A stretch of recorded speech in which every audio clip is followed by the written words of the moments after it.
"Where are you coming from?" her husband's thunderous voice asked, just as she entered the house. She couldn't speak. "Where are you coming from?" he asked again, but this time very much louder. I, I'm, I'm coming from a friend." Before she could complete her sentence, he ran and gave her a deafening slap. She held her cheeks in a bid to minimize the pain, but it was to no avail. He gave her another slap on the other cheek. It was blinding. She saw the stars that rotated her head. By this time, she was already on the floor. She looked up, and into her husband's eye, she saw anger. It was fury and burning. She watched as he removed his belt to give her the bouts of beatings she received every other day. It was only 9 p.m. when she entered the house. She had honestly gone to visit a friend. On her way back, she decided to go to her favorite spot and clear her head. Many things had gone wrong, her marriage topping the list. She knew she was suffering, but she loved her husband. Even after everything he did to her, she still loved him very much. He was her first love. She didn't know who to tell her problems to. Even her friends thought her marriage was perfect. Deep inside, she was alone. So alone, she didn't know what to do. Her husband cut her from her family only because he didn't want her adhering to negative family influence, when the only thing her mother did was to support her marriage. She was in deep thought that she didn't realize that time had passed so quickly. She took a quick glance at her wristwatch, and it was 8:50 p.m. She quickly stood up and flagged down a taxi. On her way back home, she remembered the kind of beating she received the day she asked her husband to buy a car for her. He accused her of wanting to go and visit her numerous boyfriends, and that was why she asked for a car. After that day, the topic of a car never came up again. She was restricted to only the house and the market grocery store. Rose was a full-time housewife. Her husband Mike had 3 cars, yet they were for him alone. Mike was rich. He worked in a multinational company. They were comfortable. She thought about all these on her way back home. She just prayed that she would arrive before Mike came back home, but she was wrong. She was in pain as Mike's belt wiped every part of her body. It was painful. Contrary to the popular belief that you get used to something when you receive it a lot, it was a different case for Rose. She wasn't used to it at all. Every stroke of Mike's belt gave her endless pain. The beatings became more painful as the days passed. Her attention was drawn to the door leading to the corridor. She saw her 4-year-old daughter sobbing. Sarah had fallen ill that morning. She was sure her husband didn't even know about it. He didn't care. She cried in pain as she saw her sick daughter rush to try and stop her father, the little girl. She went to shield her mother from her father's wrath. Mike was so blinded with anger that he picked her up and flung her across the living room. He wanted to continue with beating Rose when she shouted to draw his attention to Sarah. She wasn't moving. They went closer. Her body seemed lifeless. Then they heard a knock on the door. They were glued to the spot. The knock sounded once more. "Olga, madam." They heaved a sigh of relief.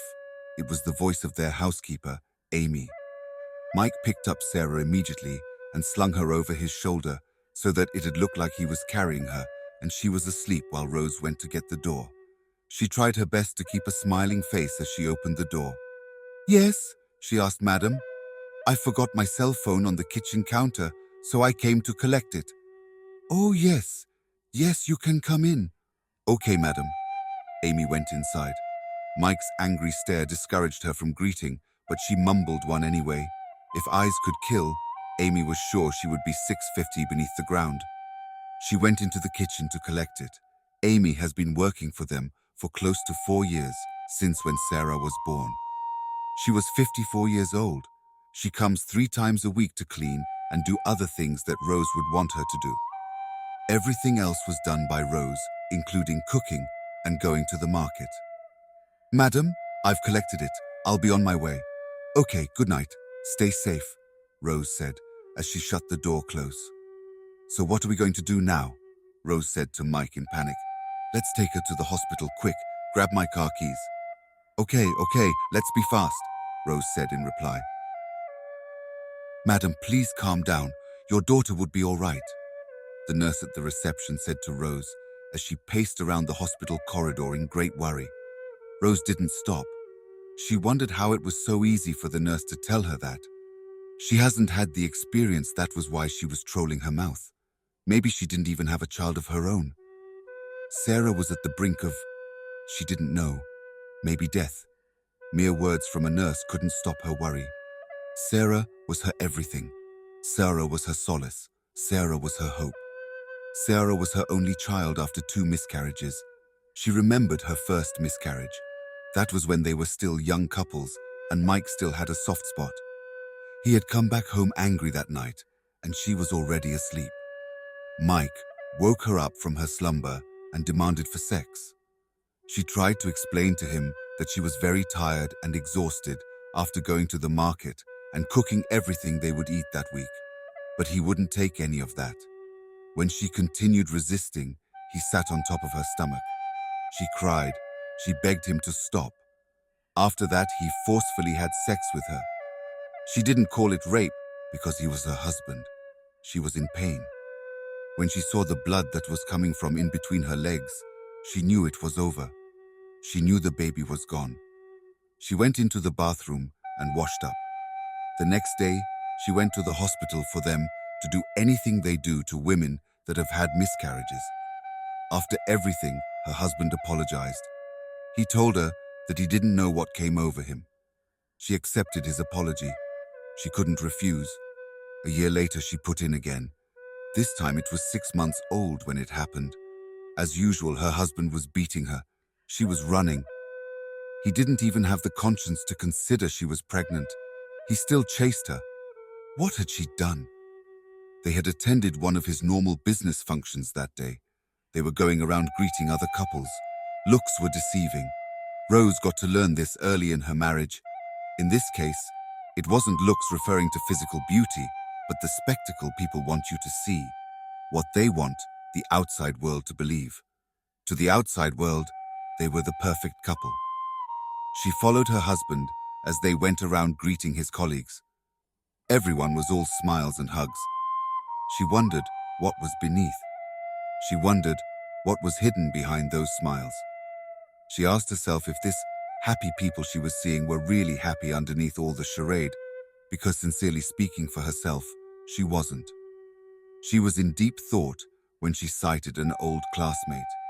They were pretty close those days in school. She excused herself from her husband and went to greet him. After exchanging pleasantries, she came back. They got back home that day. Her husband didn't even let her remove her clothes when started shouting, saying he was disrespectful, asking how a married woman would leave her husband and go to meet another man. She was trying to explain to him that he was only an old classmate, but he wouldn't listen.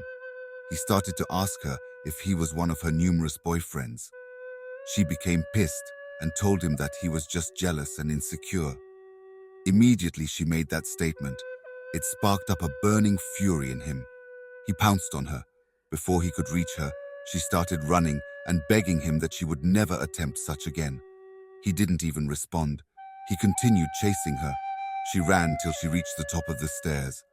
Her legs slipped and she rolled down. She lost the baby. After carrying the baby for 6 months, she lost it. This time around, her husband didn't even feel remorse.